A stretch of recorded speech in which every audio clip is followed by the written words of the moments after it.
अस्सलामुअलैकुम, आप देख रहे हैं पाकिस्तान टुनाइट। मैं हूं सैयद समर अब्बास। चंद रोज को ही सही, लेकिन मुल्क की सियासी हिजानी सूरत हाल में वक्फा आ गया है। आज से शुरू होने वाली ईद की तातीलात से कबल सियासी अखाड़ा अपने अरूज पर था और इस अखाड़े में आईनी और कानूनी दाव पेच भी खेले जा रहे थे। सियासी फरीकैन के दरमियान शदीद खींचातानी को खत्म करवाने के लिए सुप्रीम कोर्ट पूरी तरह मुतहर्रिक है। जिस सुप्रीम कोर्ट ने पंजाब में हर हाल में 14 मई को इलेक्शन कराने का ऑर्डर दिया था, वो ऑर्डर जू का तो कायम तो है, लेकिन फरीकैन को दरमियानी रास्ता इख्तियार करने के लिए भी तैयार किया जा रहा है। क्योंकि सियासी फरीकैन को मुज़ाकरात की मेज पर लाना अदालत का काम नहीं, लेकिन जब सियासी फरीकैन डेड लॉक पर बजिद हो तो कोई ना कोई सालिस बनता है। और अब इस ही सालिस ने सियासी फरीकैन को 26 अप्रैल तक का वक्त दिया है कि किसी एक तारीख पर इलेक्शन को तैयार हो जाए। अब सुप्रीम कोर्ट में अगली समाअत 27 अप्रैल को होनी है। ताहम इस समाअत से कबल सुप्रीम कोर्ट ये बावर भी करा चुकी है कि उनका 14 मई का फैसला अपनी जगह मौजूद है। यानी अगर फरीकैन किसी तारीख पर मुत्तफिक ना हुए तो सुप्रीम कोर्ट का फैसला मौजूद है, जिस पर हुकूमत को अमल करना होगा। जो हुकूमत करने को तैयार नहीं दिखती और सुप्रीम कोर्ट के मुकाबले में पार्लियामान को सामने ला खड़ा किया गया। ऐसी सूरत हाल में क्या इन छुट्टियों के बाद तौहीन अदालत की सूरत में हुकूमत की छुट्टी होगी या किसी न किसी तरह इस सियासी बहरान की छुट्टी होगी? तफसीली बात करेंगे। हमें ज्वाइन किया है सीनियर तजज़ियाकार अतर काज़मी साहब प्रोग्राम में ज्वाइन कर रहे हैं, मुज़म्मिल सोहरवर्दी साहब और सुप्रीम कोर्ट के सीनियर सहाफ़ी हसनात मलिक साहब भी हमें प्रोग्राम में ज्वाइन कर रहे हैं, जिन्होंने बड़ी इंटरेस्टिंग स्टोरीज दी पिछले दिनों सुप्रीम कोर्ट के हवाले से। यानी आज हम कोशिश ये करेंगे कि ईद के बाद का जो सियासी मंजरनामा मुमकिन तौर पर पाकिस्तान के अंदर बनने जा रहा है वो हम इनसे जानने की कोशिश करेंगे। जनाब मुज़म्मिल सोहरवर्दी साहब, क्या कहेंगे आपके ईद के बाद का मुमकिन सियासी मंजरनामा आपको क्या बनता दिखाई दे रहा है? क्या आपको ये सियासी लड़ाई सेटल होती हुई दिखाई दे रही है, इसका कोई एक बेहतर हल निकलता हुआ नजर आ रहा है, या ये मामला मजीद खराबी और बिगाड़ की तरफ जाता हुआ नजर आ रहा है आपको? देखिए, मैं समझता हूँ कि मामला सुलझ सकता था अगर चीफ जस्टिस साहब को 4 बजे की शर्त ना लगाते। देखिए ना, उसके नतीजे में जो मुज़ाकरात की सबसे बड़ी हामी हुक्मरान जमात थी बिलावल भुट्टो जरदारी, उन्हें भी आकर ये कहना पड़ गया कि गन पॉइंट पर मुज़ाकरात नहीं हो सकते जब आपने डेडलाइन मुकर्रर कर दी। फिर मौलाना फजलुर रहमान ने भी 4 बजे आकर कह दिया कि मुज़ाकरात नहीं हो सकते। मरियम नवाज़ ने भी ट्वीट कर दिया कि मुज़ाकरात नहीं हो सकते। नतीजतन जो मुज़ाकरात के सबसे बड़े हामी थे उन्हें वो भी भाग गए और जो मुज़ाकरात के ख़िलाफ़ थे उन्होंने भी एक पोजीशन ले ली। अब जो पोजीशन उन्होंने कल की समाअत के बाद ले ली, जिसके बाद हाई कोर्ट सुप्रीम कोर्ट ने 4 बजे के बाद केस एडजर्न कर दिया 27 के लिए। हालांकि उन्हें 4 बजे के बाद सुनना था, लेकिन 4 बजे तो उन्होंने प्रेस कॉन्फ्रेंसें सुन ली, बिलावल की, मौलाना फजलुर रहमान की और मरियम नवाज़ की ट्वीट्स के जी हम कोई मुज़ाकरात करने में दिलचस्पी नहीं रखते। और पीटीआई ने भी कहा कि हमें तो अदालत में चाहिए जो कुछ चाहिए, हम भी कोई बराह रास्त पीडीएम से बात करने में दिलचस्पी नहीं रखते। सिराजुल हक साहब सुप्रीम कोर्ट से सीधा लाहौर आ गए क्योंकि दोनों तरफ से कोई किसी को मुज़ाकरात की बात नहीं थी।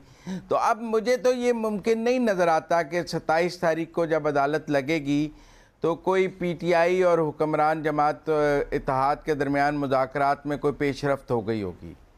जो पोजीशंस ले ली गई हैं ये पोजीशंस को 26 तारीख तक बदलती हुई नज़र नहीं आएंगी। लिहाजा जो हुक्मनामा है सुप्रीम कोर्ट का, उसमें तो उन्होंने ये लिखा है कि सुप्रीम कोर्ट को ये बताया गया है कि चूँकि ईद की छुट्टियां हो गई हैं और सब रहनुमा अपने अपने इलाकों में ईद करने चले गए हैं, इसलिए 26 को मीटिंग होगी, लिहाजा हम 27 को रख रहे हैं। लेकिन अगर आप क्या आप देख रहे हैं इस मामले में, ज्यादा इस मामले को आप उलझता हुआ देख रहे हैं या यानी आपको इसमें सुलझाव की उम्मीद कम और इसके उलझने की आपको ज्यादा इसका खर्चा लग रहा है? देखिए, मेरे ख्याल में कोई भी सुप्रीम कोर्ट को सालिस मानने के लिए तैयार नहीं है। कहा गया कि सुप्रीम कोर्ट फरीक है, एक फरीक का तो मौक़िफ़ है कि सुप्रीम कोर्ट फरीक है, एक फरीक का मौक़िफ़ है कि सुप्रीम कोर्ट हमारा बहुत लाडला है। तो सालिस तो वो है जिसे दोनों तरफ कबूल किया जाए। अब तो सुप्रीम कोर्ट ने एक्ट करना है, इस बेंच ने, वो अगर कर सकते हैं तो हुकूमत को, पार्लियामेंट को घर भेज दें, नहीं कर सकते तो इलेक्शन की डेट आगे कर दें। लेकिन मैं समझता हूँ कि अगर आइन में 90 दिन लिखे हुए हैं तो सुप्रीम कोर्ट तो 91 भी नहीं कर सकता। अगर 90 दिन के बाद सुप्रीम कोर्ट ने कोई 90 डेज के बाद की तारीख दी है तो वो रीराइटिंग ऑफ द कॉन्स्टिट्यूशन है। और अगर सुप्रीम कोर्ट ने कॉन्स्टिट्यूशन को रीराइट किया है तो फिर उन्होंने भी आइन की खिलाफ वर्जी कर दी है सुप्रीम कोर्ट ने, जैसे 63A में की थी। और अब कोई 14 मई भी आइन की खिलाफ वर्जी है और आगे भी आइन की खिलाफ वर्जी है।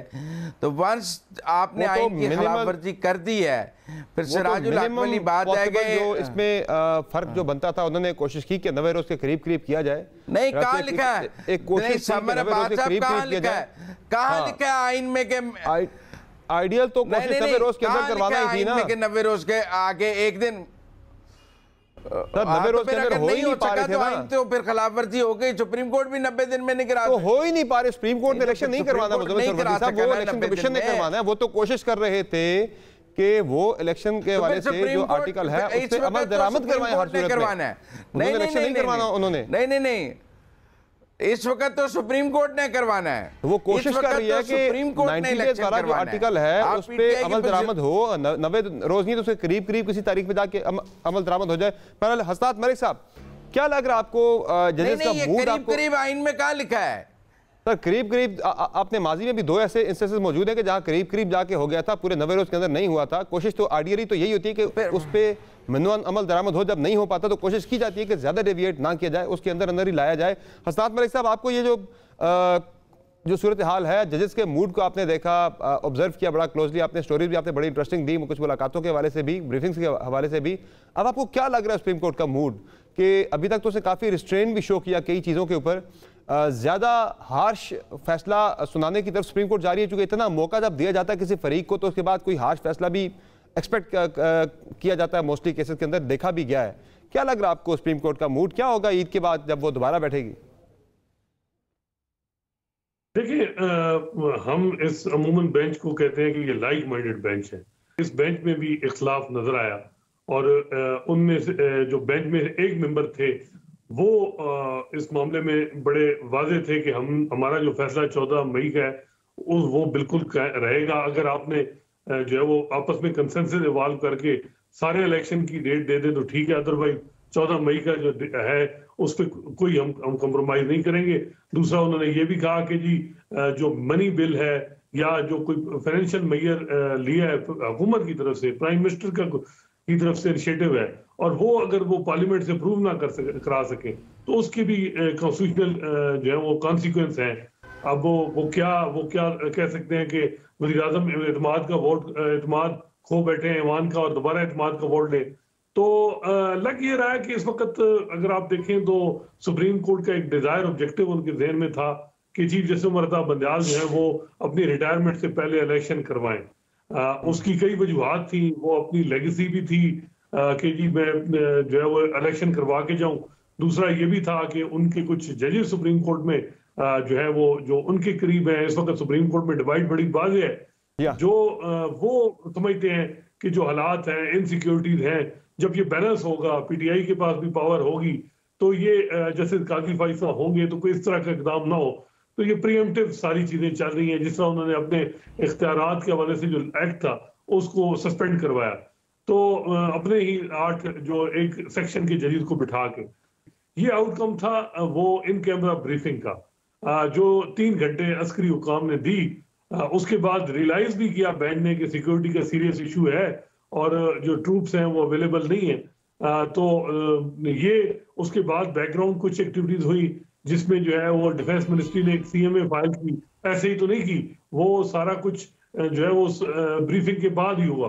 फिर एक कॉन्स्टिट्यूशन पिटीशन, एक आजाद शहरी जो है वो एबटाबाद से आए, उनकी पिटीशन जो है वो अफ्तारी से 10 मिनट पहले एंटरटेन हो गई और अगले दिन फिक्स भी हो गई। तो वो सारी चीज थी, लेकिन ऐसा बजाय लग रहा है कि अदालत जो है वो इंप्रेशन नहीं दे रही थी, देना चाह रही है कि जी हम कोई कंप्रोमाइज हो गए साहब। ये जो व्हील जहां से स्पिन हुआ है, जिस तरह से आपने खुद जिक्र भी किया, इशारा भी किया उस तरफ, क्या आपको लग रहा है कि ये मामला फिर इलेक्शन यानी कि एक नेगोशिएटेड कोई तारीख हो और कोई जुलाई के करीब जाके इंतखाबात के वाले से इस तरह का आपको कोई सोल्यूशन निकलता हुआ नजर आ रहा है इसका? फिर अदालत से खुद ही मामला मिस हैंडल हो गया जब आपने सारे सियासतदानों को बुलाया है और उनको सुना है। ये बड़ी अचीवमेंट होती मेरा ख्याल है कि अगर जो है वो इंतखाब 10 दिन 15 दिन लेट भी हो जाता, जरूरत नहीं थी कि आखिर में जो है वो एक वार्निंग देने की या धमकी देने की कि जी वो देखें फिर 14 का ऑर्डर जो है वो उससे हम बिल्कुल नहीं हटेंगे, और जो हमने बड़ा वाजे कह दिया, वो जो आखिरी 5-10 मिनट की ऑब्जर्वेशन थी उन्होंने पूरी तलखी जो है वो पैदा की। वैसे भी तो टाइम 27 तारीख तक दिया है, और वो आखिरी 5 मिनट में वो उस तरह की वार्निंग ना देते बेंच की तरफ से आती, या इलेक्शन कमीशन को कि जी खबरदार आपने 14 तारीख की डेट को आगे पीछे किया, ये वो, तो वो मे भी वो एक अच्छा जो है वो नोट से प्रोसीडिंग खत्म होती, और इस पे इस वक्त सियासतदानों पे दबाव होता कि जी आप जो है वो इस पे अपने कोई बैठे। लेकिन ये जो कैरेट एंड स्टिक की पॉलिसी है, ये अदालतों का काम नहीं है मेरा ख्याल है। अव्वल तो ये मामला जो है इसमें जो है ये ओवरऑल ही इलेक्शन मैटर सही तरीके से हैंडल नहीं हो सका। केपी के हवाले से भी 90 दिन का मामला है, वहां क्यों अदालत खामोश है, वहां से तो कोई नहीं आ रहा है कि केपी के इलेक्शन जो है वो है। और बाकी केपी का मामला अगर पिशावर हाई कोर्ट देख रही है तो फिर पंजाब का मामला भी तो लाहौर हाई कोर्ट देख रही थी। क्या जरूरत थी कि पंजाब के हवाले से 2 जजेस ने मामला उठाया और फिर मामला इतना बड़ा कि जी सुप्रीम कोर्ट में डिवीजन हो गई। इस वक्त तो जो सिचुएशन थी, चीफ जस्टिस साहब को मेरा ख्याल है इलेक्शन से ज्यादा जो इंटरनल वहां जो इतनी ज्यादा शिकाफ और रिफ्ट है उसको खत्म करना जरूरी था, क्योंकि अगर जो इस वक्त जो सुप्रीम कोर्ट में डिवाइड नजर आ रही है उसमें इनसिक्योर फील कर रहे हैं दोनों साइड के जजेस की, पता नहीं क्या होगा एक साइड, और दोनों तरफ कंप्लेंट फाइल हो रही है। हम ही जो जजेस के दोनों साइड के जजेस हैं वो सुप्रीम जुडिशियल काउंसिल में जा रहे हैं, और अब ऐसा बजाय लग रहा है कि चीफ जस्टिस और उनके साथ 8 जजेस सदर पाकिस्तान और पीडीएम एक साइड पे खड़े हैं, और पीडीएम एस्टेब्लिशमेंट और 7 जजेस एक साइड पे खड़े हैं। तो ये बड़ा अनफॉर्चुनेट है। मेरा ख्याल है कि अगर पूरी फोर्स ये सारा फुल कोर्ट से ये मामला होता तो मेरा ख्याल है कि फोर्स होती और पीडीएम भी मजबूर होती कि ये ऑर्डर की कंप्लायंस करने में। अख्तर काज़मी साहब, ये बताएं कि आपको क्या ईद के बाद का मुमकिन सियासी मंजरनामा क्या बनता दिख रहा है? ये जो सियासी लड़ाई है जिसको हल करने का बेड़ा सुप्रीम कोर्ट ने उठाया, तो आपको हल होता हुआ नजर आ रहा है कि पुरअमन और एक बेहतर इसका कोई हल निकल आए, या फिर ये मामला आपको अब उलझाव की तरफ जाता नजर आ? जिस तरह से कल मौलाना फजल रहमान साहब ने, बिलावल भुट्टो जरदारी ने प्रेस कॉन्फ्रेंस करके बड़े गुस्से का इजहार किया, भाई हमारे ऊपर कोई थोपा जा रहा है, कोई फैसला हमें ज़बरदस्ती मुज़ाकरात की तरफ लेके जाया जा रहा है, लेकिन पीपल्स पार्टी पहले भी एफर्ट कर रही थी।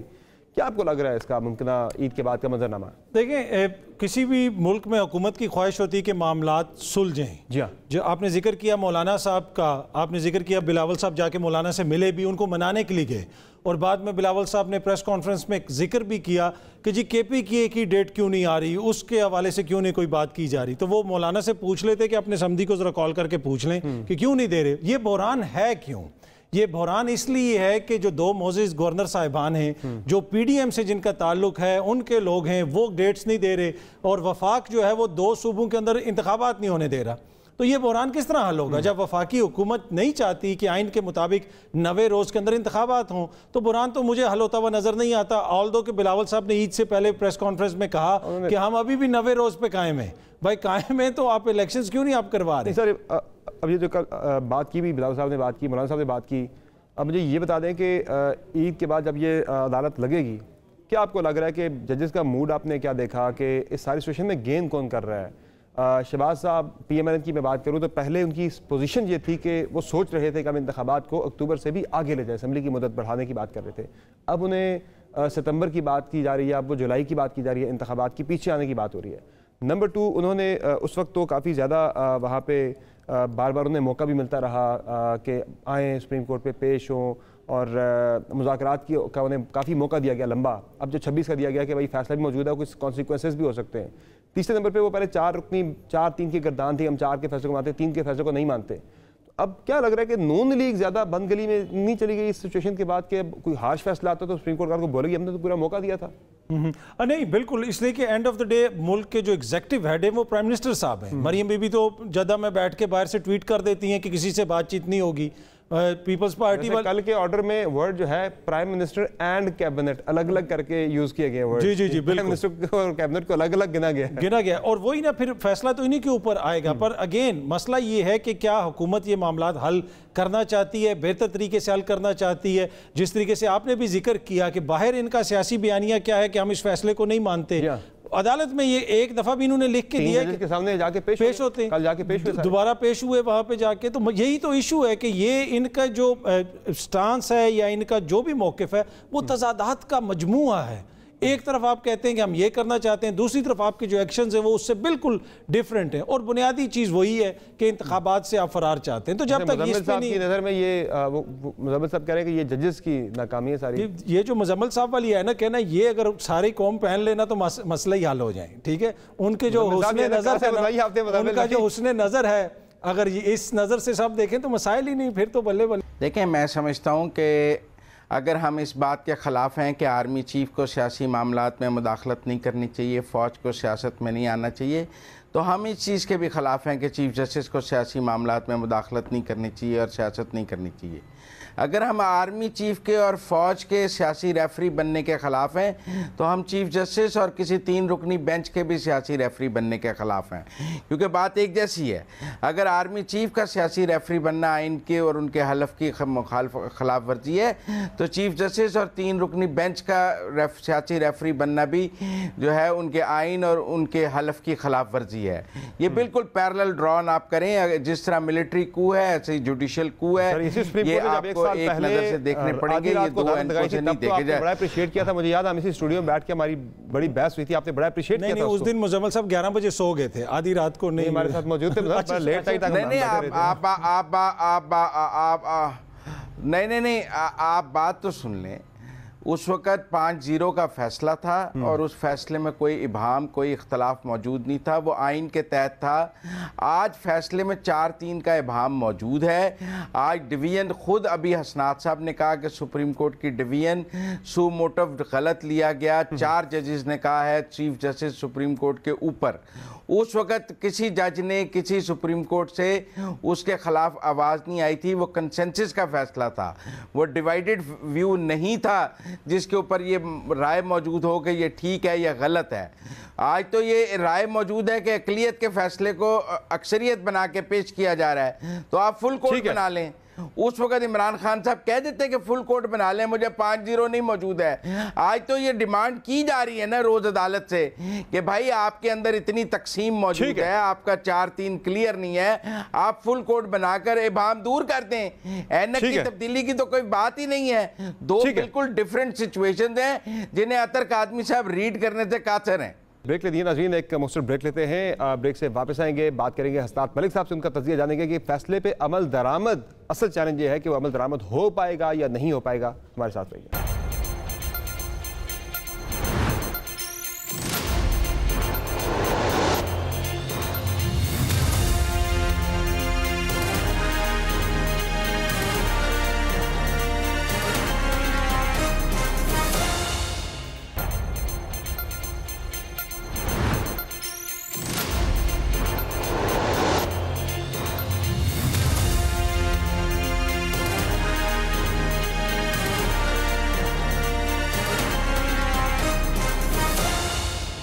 Welcome back. अब नाज़रीन, अहम सवाल इस सारी बहस में ये भी है कि सुप्रीम कोर्ट ने पंचायत का एक उन्होंने जो है रोल भी एज्यूम करके कोशिश कर ली कि कोई बातचीत बन जाए, लेकिन जाहिर है अगर नहीं कोई पॉलिटिकली नेगोशिएटेड इसकी सेटलमेंट अगर होती तो फिर सुप्रीम कोर्ट को फिर अपना कोई हार्श फैसला सुनाना पड़े शायद। लेकिन फैसला अगर आता भी है, असल सवाल यह है कि क्या उस पर अमल दरामद हो पाएगा। ठीक है, हसनात मलिक साहब ये बताएं कि असल मामला जो है सुप्रीम कोर्ट के फैसले पर अमल दरामद का है, एनफोर्समेंट का असल मामला है, वो फिर जाके फेडरल गवर्नमेंट नहीं करनी होती है। वो कभी कहते हैं फैसले को नहीं मानते, कभी वो जजेस पे एतराज़ उठाते हैं। अब भी सुप्रीम कोर्ट अगर कोई फैसला, उन्होंने कहा कि 14 मई का हमारा फैसला जो है वो मौजूद है, अगर ईद के बाद जाके नहीं कोई बनती बात, वो 14 मई के ऊपर ही जाके जजेस अगर कहते हैं हम इस फैसले पर अमल दरामद करवाया जाए, फेडरल गवर्नमेंट नहीं करती अगर अमल दरामद, तो सुप्रीम कोर्ट के पास क्या ऑप्शन रह जाते हैं उनके पास? यानी कि खुद ही बंदियाल साहब ने खुद को मुश्किल सूरत हाल में नहीं डाल दिया, या उनके पास ऑप्शन ही ऑप्शन है, वो कर सकते हैं कुछ भी एनफोर्स करना चाहें? देखिए, हम भी 14-15 साल में देख रहे हैं पहली दफा कि इस तरह हो रहा है कि सुप्रीम कोर्ट और एस्टेब्लिशमेंट मुख्तलिफ सिमत में जा रहे हैं।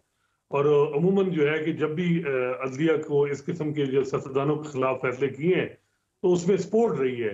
इस दफा कोई हालात उस तरह नहीं है, सपोर्ट नहीं है, अब और इंटरनल भी सपोर्ट नहीं है। और फिर मिजाज भी चीज जैसे मरताब बंदियाल का, हम बेशक उन पर तनकीद करें, उन्होंने अपने टेनोर में किसी के खिलाफ तौहीन अदालत की कार्रवाई नहीं की। क्रिटिसिज्म भी बहुत ज्यादा हम करते हैं, वो बर्दाश्त करते हैं, जो क्रेडिट बनता है वो हम बिल्कुल उनको देना चाहिए। मेरा ख्याल है वो भी अवॉइड कर रहे हैं कि मैं कंटेम्प्ट की तरफ ना जाऊं। जो हालात हैं फिर इन्फोर्स कैसे होंगी कंटेम्प्ट। फिर ये है कि नून लीग को भी बयानिया चाहिए। जब आप कंटेम्प्ट शुरू करेंगे या आप कहेंगे कि मनी बिल उनसे अप्रूव नहीं हुआ तो ये हुकूमत जो है ये लास्ट अपनी इसकी कॉन्सिक्वेंस है। इस तरह आप अगर उनको फारिग करेंगे तो वो इलेक्शन में उनको एक बयानिया मिलेगा। तो अभी तक तो ये है कि मेरा ख्याल है कि इसमें कोशिश अदलिया को चाहिए कि क्योंकि मिसट्रस्ट है बहुत ज्यादा, सियासतदानों के दरमियान बहुत ज्यादा मिसट्रस्ट है और ये सिर्फ 4 बजे की डेडलाइन से नहीं होगा। थोड़ा टाइम अदलिया को देना चाहिए था और ताकि ये सारे मसले हल हों। वजह क्यों सबको पता है इलेक्शन डिले की वजह यह है कि सब इमरान खान की पॉपुलैरिटी है, जो उनके मुखालिफ है उनको अंदाजा है कि जब वो आएंगे तो इस दफा पत्नी 2018 से जायद जो है वो क्रैकडाउन कोई ज्यादा हो जाए। ये इतनी ज्यादा अप्रीहेंशन है, ये इदारों में भी है, सियासी जमातों में भी है। इनका जो है इसके लिए पीटीआई को भी थोड़े जेस्चर दिखाना पड़ेगा। ऐसे बेशक वो पॉपुलर हैं, उनके पास बड़ी सपोर्ट है, लेकिन इक़्तिदार ऐसे पाकिस्तान में या थर्ड वर्ल्ड कंट्रीज में ऐसे नहीं मिलते। तो चीफ जस्टिस साहब जो है वो उन्होंने मेरा ख्याल है अपने मिजाज से बहुत आगे तक उन्होंने किया है। अब आगे देखिए मेरा ख्याल है कि तो सर फिर इन शॉर्ट हसनात मलिक साहब ये 3 रुकनी बेंच जो भी फैसला देता है, कुछ सख्त फैसला दे, वो इंप्लीमेंट करवा पाएगा? आपको क्या लग रहा है, अमल दरामद हो पाएगा फैसले पे? देखिए अभी बज़ाहिर तो नहीं लग रहा कि जब तक अगर उनको उन कुव्वतों की सपोर्ट न मिली जो पहले मिलती थी, वैसे मुश्किल है ये जो है इस किस्म के फैसले जो है वो इम्प्लीमेंट। फिर आपके ब्रदर जज आपसे कुछ नहीं है, 7-8 की डिवाइड है और फिर कुछ भी हो सकता है। वो जो कानून बना है चीफ जस्टिस के इख्तियार के लिए कमेटी बनी है, उसको किसी न किसी तरह हुकूमत कहीं नोटिफाई भी कर रही है, तो फिर कहीं ऐसा रास्ता बीच में निकल आए और कई चीजें निकल आ सकती हैं। तो मेरा ख्याल है कि चीजें जो है वो फ्लेक्सिबिलिटी दिखानी होगी। लगता ही है कि कोई भी अपनी जगह छोड़ने को तैयार नहीं है, कोई साइड भी। तो मिसट्रस्ट बहुत ज्यादा है, उस मिसट्रस्ट के खात्मे के लिए जरूरी है कि थोड़ा टाइम और जो है वो कॉन्फिडेंस बिल्डिंग मेजर जो है हर साइड पे हो। तो आज जो मेरा ख्याल है जिससे दिया अदालत बिल्कुल सही है, उसका कोई मैसेज अच्छा है। आपका आर्गूमेंट आ गया इस पे, बड़ा इंटरेस्टिंग आर्गूमेंट है ये। अतर काज़मी साहब, अब अगर हम बात करें फैसले पे अमल दरामद, तो सुप्रीम कोर्ट की एक चैलेंज बना हुआ है ही, लेकिन जो पोजीशन सियासी जमातों की है वो बड़ी स्टेटेड है और बड़ी समझ में भी आती है। मौलाना फजलुर रहमान साहब को इस पॉलिटिकल सिस्टम के अंदर आज अगर की हम बात करें, इलेक्शन होता है अगर अगले महीने ही हो जाता है, उसमें केपी तो फ़िलहाल उनकी तरफ आता हुआ नज़र आ नहीं रहा। पंजाब में कोई सीन का है नहीं है, सिंध में है नहीं है, बलूचिस्तान के भी मामलात वहाँ पे कोई इतने अच्छे नहीं है, वहाँ पीपल्स पार्टी को एंट्री मिल गई है बड़ी ठीक ठाक किस्म की। तो क्या, और वो इसीलिए शायद वो इमरान खान को स्पेस देना नहीं चाह रहे। नून लीग की बात करें तो नून लीग का भी मामला ये है कि उनके सारे स्टेक्स पंजाब के अंदर है। पंजाब जो है उस वक्त तहरीक इंसाफ की तरफ बहुत प्रीडोमिनेंटली बहुत ज़्यादा पीटीआई की तरफ जाता हुआ नज़र आ रहा है। उनका भी फ़िलहाल मुज़ाकरात की तरफ नज़र आ रहा है। मुज़ाकरात होंगे तो इलेक्शन की तारीख पे एग्री करना पड़ेगा। पीपल्स पार्टी मुज़ाकरात की बात कर रही है, क्योंकि पीपल्स पार्टी को पता है कि कुछ भी नहीं है तो सिंध तो मिल ही जाना है। तो ये सियासी जमातों के अपने अपने मुफादात जो हैं वो उनकी पोजीशन को ड्राइव कर रहे हैं और बड़ा क्लियर है सारा कि कौन मुज़ाकरात के हक़ में क्यों है, कौन मुज़ाकरात के हक़ में क्यों नहीं है। जी बिल्कुल, देखिए जहाँ तक फैसले पे अमल दरामद की बात है वो तो होगा। अगर अमल दरामद नहीं होगा तो फिर तो पाकिस्तान की रियासत आइन और कानून के मुताबिक नहीं चल सकती ना, फिर तो बनाना रिपब्लिक बन जाएगी। और यही चीज़ वज़ीर आज़म साहब को भी मेरे ख्याल में इस चीज़ का इदराक है। वो पार्लियामान के पीछे छुपने की कोशिश तो कर रही है हुकूमत, लेकिन आखिर कब तक? तो अगर आपने आइन और कानून के मुताबिक चलाना है फिर तो अमल दरामद करवाना पड़ेगा। यानी आपको ये खतरा नज़र आ रहा है ईद के बाद का कि शहबाज साहब की छुट्टी भी हो सकती है? ये जितना रिस्ट्रेंट शो किया गया अब तक वो मेरे इसलिए था कि कल को हार्श फैसला सुनाए तो कोई गिला ना करे भाई कि हमें मौका नहीं दिया गया। अनप्रेसिडेंटेड है जिस किस्म का क्रिटिसिज्म अदलिया के ऊपर हो रहा है, और ये कुछ अरसे से जारी है कि जलसों के अंदर जज साहिबान की तस्वीरें लगा के जिस किस्म की बातें की जा रही हैं, उनकी फैमिलीज को टारगेट किया जा रहा है, बड़ा अनफॉर्चुनेट है। देखें ये माजी में भी इस तरह की आपको मिसालें मिलती रह सकती हैं कि जहाँ पे अदलिया के ऊपर कैंपेन चलाई गई, उनको क्रिटिसाइज किया गया, लेकिन ये नहीं हो सकता कि आप फैसलों के ऊपर अमल दरामद ना करें। देखिए फैसले इमरान खान अदालत के फैसले के तहत ही कर गया है ना, फैसला तो इनको मानना पड़ेगा अगर इस मुल्क को आइन और कानून के मुताबिक चलाना। बाकी सेगमेंट में हसनात मलिक साहब ने एक बात की थी बड़ी इंटरेस्टिंग, मुझे जो एक इशू नज़र आ रहा है पाकिस्तान का वो ये है कि यहाँ लॉन्ग टर्म प्लानिंग नहीं है, एड हॉकिज़म है। हम 3-3 महीने की प्लानिंग करते हैं। कभी हम सितंबर की बहस मुल्क में छिड़ रही होती, कभी सितंबर और नवंबर की बहस से हम बाहर निकल नहीं पा रहे हैं। इसलिए हमारे सारे फैसले के ये फैसला नवंबर तक होल्ड कर लें, ये फैसला सितंबर तक होल्ड कर लें, नवंबर की तकर्री, सितंबर में तब्दीली, इन्हीं चीज़ों के अंदर हम फंसे हुए, शायद इसलिए हम आगे नहीं बढ़ पा रहे। बड़ा अनफॉर्चुनेट है। देखें, जब ये मोज़ेज़ इस वक्त जो हुक्मरान इत्तेहाद है उनके लीडरान से आप बात करें, वो कहते हैं हमने तो हुकूमत इसलिए गिराई कि वो फलानी चीज़ हो जानी थी, उस डर में वो कहते हैं कि हमने पूरी हुकूमत गिरा दी। तो यहाँ पे तो ये चीज़ें चलती रहती हैं। लेकिन देखें, सियासी जमातों की पोजीशन बिल्कुल वाज़ेह है। ज़ाती मफादात और सियासी मफादात की खातिर आप PTI के ऊपर भी ये इल्ज़ाम लगा सकते हैं कि उन्होंने ये स्टेप्स उठाए। जो इस वक्त हुक्मरान इत्तेहाद है उनके ऊपर भी ये इल्ज़ामात लग सकते हैं। लेकिन मुझे जो इसमें अफसोसनाक पहलू नज़र आता है ना, कि PTI भी राज़ी हो रही है, PDM वाले भी राजी हो रहे हैं, अदालत में भाग के जा रहे हैं कि जी ठीक है हम बात भी कर लेंगे, बीच में कोई कहता है भाई क्यों इदारे क्यों आपको लीड करते हैं, आप फिर इदारों पे क्रिटिसिज्म करते हैं, एस्टेब्लिशमेंट पे क्रिटिसिज्म करते हैं। ये सारे सियासतदान खुद नहीं फैसला कर सकते, वोट तो हम इनको देते हैं ना, उम्मीद भी हम इनसे रखते हैं कि भाई आप अपने मामला खुद हल करें। वही है कि सियासी बका की लड़ाई है इस वक्त, सियासी एग्जिस्टेंस की लड़ाई है, अपने रेलेवेंस की लड़ाई है सारी। मुज़फ़्फ़र साहब, क्यों ऐसा ही नहीं है कि यही चीज़ें ड्राइव कर रही हैं सारे हमारे सियासी मंजरनामे को, सियासी सिनेरियो को, कि किसी की पॉलिटिकल जो है एग्जिस्टेंस एट स्टेक है, किसी को अपनी डोमिनेंस नज़र आ रही है, उसको इंतज़ार है कि कब मुझे मौका मिले, मैं इक़्तिदार में आऊँ, इलेक्शन मेरे बिल्कुल हक में है। देखिए, मैं बताऊं, सियासी जमातों के लिए इक़्तिदार आना और जाना कोई मसला नहीं होता। सियासी जमातें इक़्तिदार में आती भी हैं, इक़्तिदार से जाती भी हैं, इनके 100 जन्म होते हैं, हारती भी हैं, जीतती भी हैं, वोट बैंक चला भी जाता है, वोट बैंक आ भी जाता है वापस। किसी की बुरी कारकर्दगी आपको वोट बैंक दे देती है, कहीं आपकी अच्छी कारकर्दगी आपको वोट बैंक दे देती है। लिहाजा मैं समझता हूँ कि जमहूरियत का हुस्न यही है कि इसके अंदर 5 साल की एक डेडलाइन मौजूद है और हर सियासी जमात के अंदर 5 साल बाद दोबारा आने का एक चांस मौजूद होता है। लेकिन सवाल ये है कि पाकिस्तान में ये जो माइनस करने का खेल शुरू हुआ है लोगों को पॉलिटिकली, चाहे आपने बजरिया फौज किया है, चाहे बजरिया अदलिया किया है, मुझे ये बता दें, मुझे सिंपल ये बता दें इन शॉर्ट के, मुझे सिर्फ ये बता दें, क्या नून लीग के पास ये ऑप्शन भी है कि वो 14 मई को अगर इंतखाबात का फैसला सुप्रीम कोर्ट दे देती है ईद के बाद, वो बाइकआउट कर दें इंतखाबात का, ये पॉसिबल है? नहीं, मैं नहीं समझता वो बाइकआउट करेंगे। वो हर हाल में इलेक्शन लड़ेंगे और इलेक्शन लड़ने के कोई सियासी जमात 85 के बाद कोई सियासी जमात बाइकआउट करने का रिस्क नहीं ले सकती।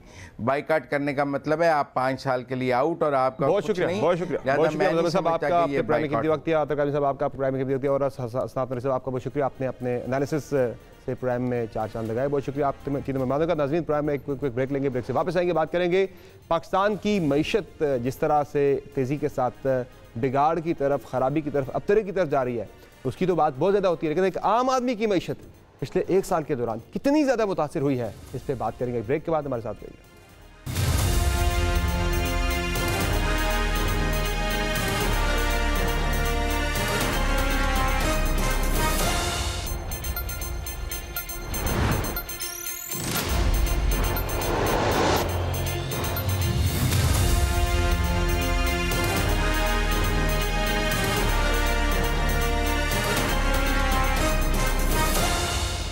Welcome back.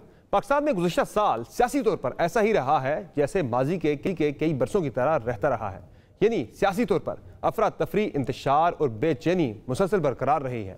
अलगर्ज हमारे सियासी हालात तो बदकिस्मती से बदलने का नाम नहीं ले रहे हैं, लेकिन अवाम के हालात यकीनन बदल रहे हैं, और ये भी बदकिस्मती ही है क्योंकि ये हालात भी बद से बदतर होते चले जा रहे हैं। इन 365 रोज़ में अवाम के ऊपर महंगाई और गुर्बत की वो आफात टूटी हैं जिनको शायद बताना तो आसान है, लेकिन तसव्वुर और बर्दाश्त करना नामुमकिन हो चुका है। अवाम के लिए आम ज़रूरत की खाने पीने की अशिया खरीदना भी जान जोखों का बाइस बन चुका है।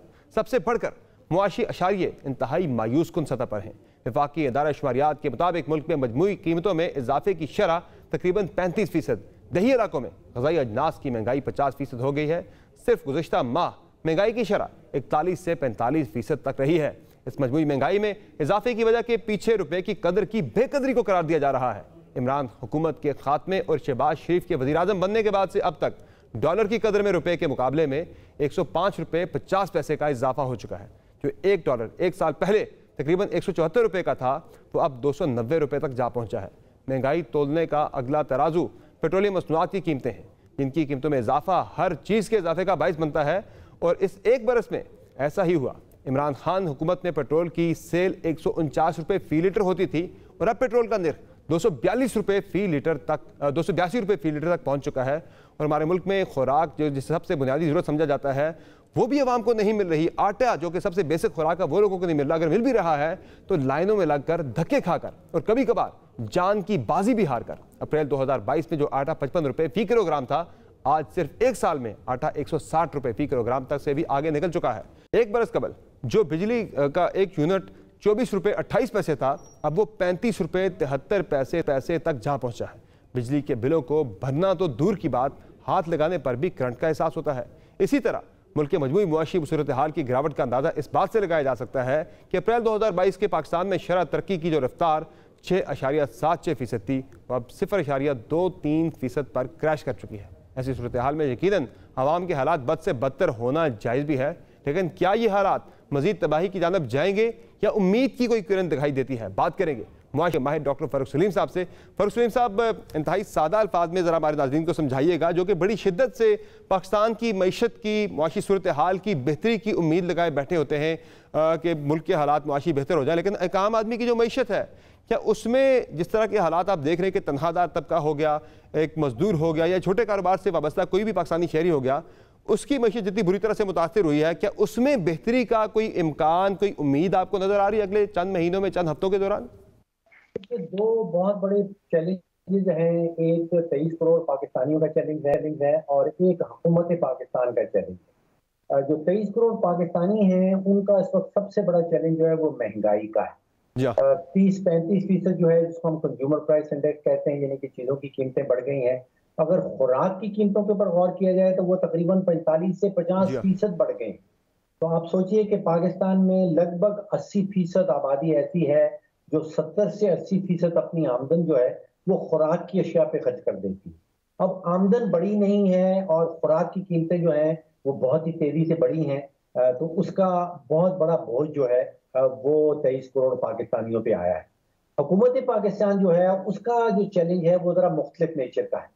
उसका सबसे बड़ा चैलेंज ये है कि उसका खजाना डॉलर्स के हवाले से खाली हो गया है और 23 करोड़ पाकिस्तानियों का ये मुल्क आप समझिए 4-4.5 अरब डॉलर के ज़खायर रह गए हैं और बेतहाशा ऐसी चीजें हैं जो हम इंपोर्ट करते हैं और कोई 3 हफ्तों से ज्यादा का इंपोर्ट कवरेज जो है वो इस वक्त हुकूमत पाकिस्तान के पास नहीं है। तो पाकिस्तानियों का जो चैलेंज है वो महंगाई का है और हुकूमत पाकिस्तान का जो सबसे बड़ा चैलेंज है वो खजाना खाली डॉलर के हवाले से। अब गोइंग इनटू द फ्यूचर मेरा ये ख्याल ये है कि अभी महंगाई का जो जिन है वो पूरी तरह काबू में नहीं आ रहा और मुझे अफसोस से ये कहना पड़ रहा है कि हमारा फ्यूचर जो है अभी डिफिकल्ट पीरियड जो है वो भी आना बाकी है, वो माजी में नहीं है। अभी मुश्किल वक्त जो है वो हमारे मुस्तकबिल में है। हुकूमत के हवाले से मेरा ख्याल ये है कि एक अच्छी खबर जरूर है।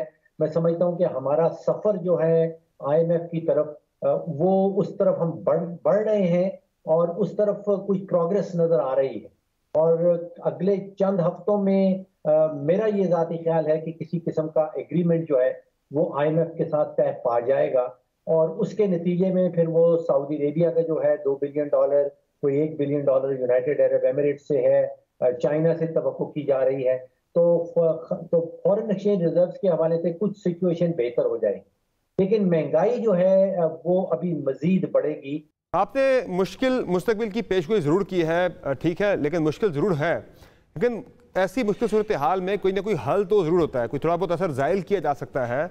तो क्या कहेंगे फौरी तौर पे गवर्नमेंट को ऐसा क्या करना चाहिए बजाय ये ऑप्टिक्स के सब्सिडी स्कीम फलां जो हुकूमत कर रही है सियासी फ़ायदे के लिए, उनसे हट के ऐसा क्या करना चाहिए कि जिससे आवाम की मुश्किलात अगर ख़त्म नहीं हो सकती मुकम्मल तौर पर तो किसी हद तक वो कम हो जाए? की बात करते हैं तो यकीनी बात है कि जो अव्वलीन जो सबसे बड़ी मुश्किल है वो महंगाई की है। देखिए पाकिस्तान में हम कोई 30-35% की महंगाई की शरह की बात कर रहे हैं, अफगानिस्तान में 5-6 है, इंडिया में 6-7 है, बांग्लादेश में 8-9, सब जगह सिंगल डिजिट पे है। तो हमें सोचना ये है कि ऐसा कौन सा एलिमेंट है कि पाकिस्तान में इंडिया के मुकाबले में, बांग्लादेश के मुकाबले में या अफगानिस्तान के मुकाबले में 3-4 गुना ज्यादा महंगाई की शरह क्यों है। उसका एक बहुत बड़ी वजह जो सामने आती है वो हुकूमत का नोट छापना है, जिसको हम कहते हैं करेंसी इन सर्कुलेशन। आप अंदाजा कीजिए कि पिछले कोई 4 या 5 साल में हमने जो करेंसी इन सर्कुलेशन है, जो नोट्स बाजार में फिर रहे हैं, घूम रहे हैं, उनकी तादाद, उनकी अमाउंट जो तकरीबन डबल हो गई। 4-5 ट्रिलियन रुपीस की हमारी करेंसी की सर्कुलेशन होती थी, आज वो स्टेट बैंक हमें बता रहा है कि वो 10 ट्रिलियन पे पहुंच चुकी है।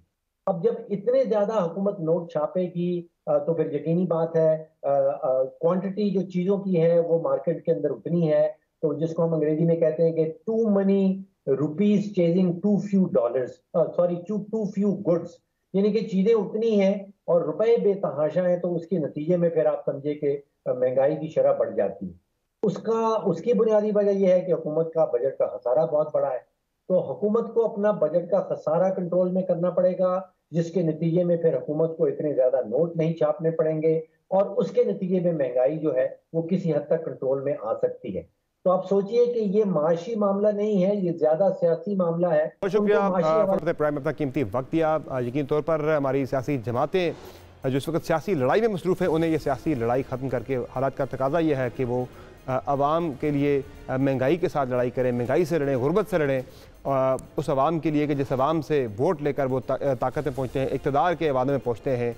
लेकिन ऐसा होता हुआ फ़िलहाल बदकिस्मती यह है कि नज़र नहीं आ रहा। एक आम आदमी को महंगाई की चक्की में शायद मज़ीद पिसना पड़ेगा। आज की शो में इतना ही। आपको बहुत बहुत ईद की खुशियाँ मुबारक, और ईद की खुशियों में उन लोगों का ख्याल ज़रूर रखें जो महंगाई की वजह से ईद की खुशियाँ उस तरह नहीं मना पाएंगे जिस तरह आप मना रहे हैं। इजाज़त दीजिए, खुदा हाफ़िज़।